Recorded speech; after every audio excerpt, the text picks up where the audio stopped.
नमस्कार दोस्तों, आप सभी लोगों का एक बार फिर से स्वागत है कहानी के इस एपिसोड में। मैं अभिषेक शुक्ला आज आपके सामने फिर एक नई कहानी लेकर उपस्थित हुआ हूं। जैसा कि पिछली वीडियो में हमने बांग्लादेश में तख्तापलट की पूरी कहानी आपको बताई थी, 1947 से लेकर 2024 तक के इतिहास को बताया था और तब तक हमने कवर किया था जब तक शेख हसीना भागकर हिंदुस्तान नहीं आ गई थी। इसके बाद हमने आपको यह भी बताया था कि शेख हसीना के हिंदुस्तान आने के बाद मोहम्मद यूनुस को बांग्लादेश में अंतरिम प्रधानमंत्री चुना गया है। उस वीडियो में हमने आपसे चर्चा की थी और आपसे वादा किया था, चूंकि मोहम्मद यूनुस कोई साधारण व्यक्ति नहीं है जिनको बांग्लादेश का प्रधानमंत्री बनाया गया है, वो नोबेल पुरस्कार विनर हैं 2006 के। और इस वीडियो में मैं आपसे उन्हीं के बारे में चर्चा करूंगा और अपने इस वादे को, अपने इस कमिटमेंट को पूरा करूंगा। वीडियो देखने से पहले मैं आपसे एक निवेदन करूंगा कि अगर आप चैनल पर नए हैं तो चैनल को सब्सक्राइब कर लीजिएगा, वीडियो को लाइक कर दीजिएगा और पसंद आए वीडियो और हमारा कंटेंट आपको पसंद आए तो एक कमेंट जरूर कर दीजिएगा। और एक निवेदन छोटा सा और है कि वीडियो को पूरा देखिएगा, इसके बाद में अपनी राय बनाइएगा। स्टार्टिंग में वीडियो को छोड़ देने से आपको चीजें समझ में नहीं आएंगी। पूरा वीडियो देखेंगे तब आपको लगेगा कि हाँ, आपने कुछ देखा है, आपने कुछ आज इस वीडियो से सीखा है।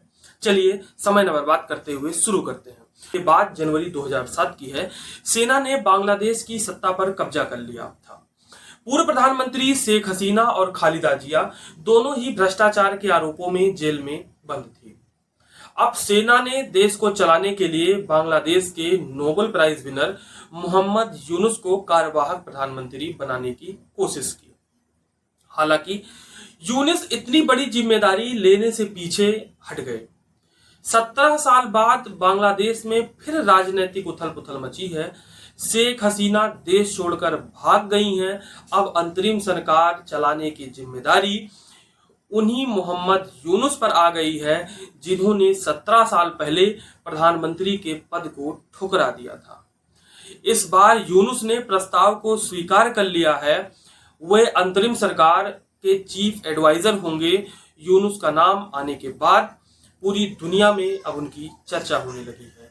यूनुस कोई अनजान शख्स नहीं है। दरअसल उन्होंने गरीबी मिटाने का जरिया बताने के लिए उनको नोबेल पुरस्कार प्राप्त हुआ था। शेख हसीना के सबसे कट्टर विरोधी कहे जाने वाले मोहम्मद यूनुस कौन हैं? वो बांग्लादेश की राजनीति में इतने बड़े चेहरे कैसे बन गए और हसीना से 16 साल पहले उनकी दुश्मनी कैसे शुरू हुई, आज की कहानी में मैं आपसे खुलकर इसी पर चर्चा करूंगा। दरअसल मोहम्मद यूनुस एक सोशल वर्कर, बैंकर और अर्थशास्त्री हैं। उनका जन्म 28 जून 1940 को उस समय गुलाम और अविभाजित भारत में हुआ था। वे बंगाल के चिटगांव में एक जौहरी थे, हाजी मोहम्मद सौदागर, उनके घर उनका जन्म हुआ था। ढाका यूनिवर्सिटी से इकोनॉमिक्स की शुरुआती पढ़ाई करने के बाद वे अमेरिका चले गए। वहां जाकर उन्होंने पीएचडी की और इकोनॉमिक्स की डिग्री ली और वहीं इकोनॉमिक्स पढ़ाने लगे।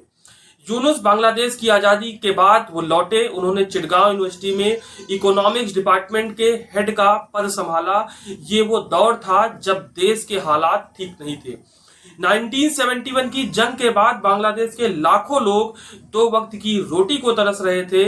इन लोगों को रोजाना गरीबी से जूझते हुए देख यूनुस का इकोनॉमिक्स पढ़ाने में मन नहीं लगा, मन टूट गया। उन्होंने इसे फिजूल का विषय बताया और टाइम मैगजीन को एक दिए हुए इंटरव्यू में उन्होंने कहा कि इकोनॉमिक्स ने उन्हें यह नहीं बताया कि लोगों की भूख कैसे मिटाई जा सकती है। इसके बाद यूनुस आसपास के गांव में भटकने लगे और लोगों की भलाई के लिए मौके तलाशने लगे। एक डेली स्टार रिपोर्ट के अनुसार मुताबिक एक दिन किसी गांव से गुजरते हुए वो जा रहे थे। उस दौरान यूनुस की नजर एक महिला पर पड़ती है। वो महिला अपनी झोपड़ी के बाहर बांस की टेबल बना रही थी। महिला से बातचीत करने पर यूनुस खान को पता चला कि उसने एक सूदखोर से 500 टका, यानी कि बांग्लादेशी रुपया टका है, तो 500 टका का लोन लिया हुआ है। सूदखोर ने उसे ये टेबल किसी बाजार में न बेचने की शर्त रखी है। वो ये टेबल मनमानी कीमत पर खरीदता था और बेचता था। यूनुस ने कहा कि ये कोई बिजनेस नहीं बल्कि गुलामी है, जिसमें साहूकार ने सिर्फ 500 टका देकर एक महिला का हुनर उससे खरीद लिया। यूनुस ने महिला को 500 टका देकर उसे कर्ज चुकाने को कहा। उन्होंने महिला से कहा कि जब उसके पास पैसा आ जाए तभी उसे लौटाए। इसके बाद यूनुस ने 42 महिलाओं के ग्रुप्स को कर्ज दिया। इसे माइक्रो क्रेडिट नाम दिया गया। इसकी खास बात यह थी कि उन महिलाओं को इस कर्ज के लिए कोई सिक्योरिटी भी नहीं जमा करनी पड़ती थी। महिलाओं के इन समूहों ने जल्द ही यूनुस का कर्ज लौटा दिया। कर्ज देने के इस सिस्टम की सफलता के बाद ही 1983 में बांग्लादेश में मोहम्मद यूनुस ने ग्रामीण बैंक की नींव डाली। मोहम्मद यूनुस का बनाया ग्रामीण बैंक पिछले 40 सालों में 1 करोड़ से ज्यादा गरीबों को 4.3 लाख करोड़ टका, अगर भारतीय रुपए में बात करें तो 3.1 लाख करोड़ रुपए से अधिक का लोन दे चुका है। इनमें से ज्यादातर महिलाएं हैं। बांग्लादेश में ग्रामीण बैंक की सफलता को देखकर इसे बाकी देशों ने भी अपना लिया। अब माइक्रो क्रेडिट का चलन 100 से ज्यादा देशों में फैल चुका है। अमेरिका जैसे विकसित देश ने भी इसे अपना लिया। यहां तक कि ग्रामीण बैंक की सफलता के बाद यूनुस ने 1997 में ग्रामीण फोन कंपनी की शुरुआत की। ये कंपनी बांग्लादेश की प्रीपेड मोबाइल सेवा शुरू करने वाली पहली कंपनी थी। आज ग्रामीण फोन बांग्लादेश की सबसे बड़ी मोबाइल नेटवर्क कंपनी है। 48% के बाजार पर इसका कब्जा हो चुका है। इसने 8 करोड़ से ज्यादा अपने कस्टमर बनाए हैं। ये सरकार को सबसे ज्यादा बांग्लादेश में टैक्स देने वाली कंपनी है। लोगों को गरीबी से निकालने की वजह से मोहम्मद यूनुस को गरीबों का दोस्त और गरीबों का बैंकर भी कहा जाता है। गरीबी मिटाने के लिए 2006 में मोहम्मद यूनुस को नोबेल पुरस्कार से सम्मानित किया जा चुका है। इसकी बात मैं आपको बता ही चुका हूं। ये बात 18 फरवरी 2007 को यूनुस ने नागरिक शक्ति के नाम से एक नई राजनीतिक पार्टी बनाई। उन्होंने कहा कि वो इस पार्टी में साफ सुथरी छवि वाले लोगों को ही शामिल करेंगे। यूनुस का इरादा 2008 का चुनाव लड़ने का था। उन्होंने इसके लिए अपनी पार्टी में बड़े बड़े नामों को जोड़ा, जिसमें प्रोफेसर और चर्चित पत्रकार वगैरह भी शामिल थे। हालांकि तब ऐसा कहा गया कि यूनुस के इस कदम के पीछे सेना का हाथ है। शेख हसीना ने यूनुस का नाम लिए बिना कहा था कि राजनीति में ऐसे लोग खतरनाक हो सकते हैं। नई पार्टी बनाकर यूनुस ने हसीना से बेवजह दुश्मनी मोल ले ली थी। मोहम्मद यूनुस भले ही एक नई पार्टी का उन्होंने गठन कर लिया था, मगर अभी भी वो ग्रामीण बैंक से जुड़े हुए थे। उन पर ग्रामीण बैंक को छोड़ने का अब दबाव बढ़ने लगा था। उनकी पार्टी में राजनीति से जुड़े लोग नहीं थे। इस वजह से ये पार्टी कोई खास प्रभाव नहीं डाल पाई। इतना ही नहीं, अब वे नेताओं की आंखों में भी खटकने लगे थे पार्टी बनाने की वजह से। शेख हसीना ने यूनुस को राजनीति के लिए एक खतरा बताया। उन्होंने यूनुस का बिना नाम लिए कहा कि राजनीति में नए लोग अक्सर खतरनाक होते हैं, उन्हें संदेह की नजर से देखा जाना चाहिए। ये देश को फायदा पहुंचाने से अधिक नुकसान पहुंचाते हैं। पार्टी की स्थापना के सिर्फ 76 दिन के बाद 3 मई को यूनुस ने पार्टी छोड़ने का निर्णय ले लिया, ऐलान कर दिया।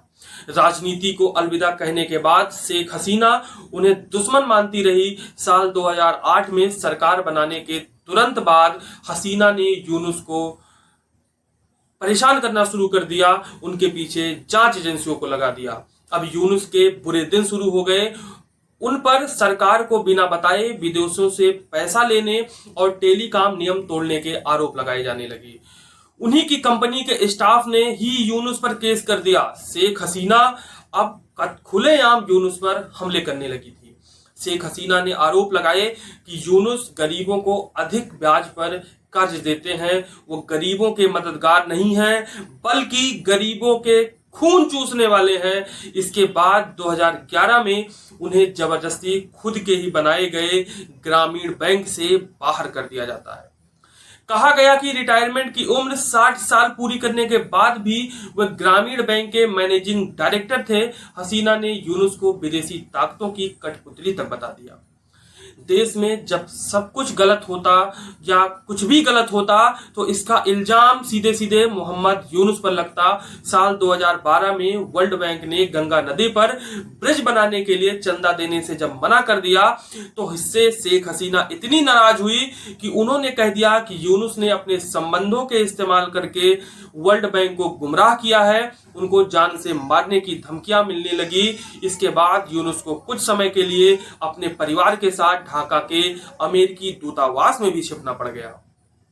10 साल बाद 2022 में जब पद्मा नदी पर ब्रिज बनकर तैयार हो गया, इसके बाद अवामी लीग की एक बैठक में शेख हसीना ने कहा कि यूनुस को पद्मा नदी, एक्चुअली पद्मा नदी को, गंगा नदी को बांग्लादेश में पद्मा नदी कहा जाता है, तो यूनुस को पद्मा नदी में डुबो दिया जाना चाहिए और जब उनकी सांस टूटने लगे तो उन्हें ब्रिज पर खींच लेना चाहिए ताकि उन्हें सबक मिल सके।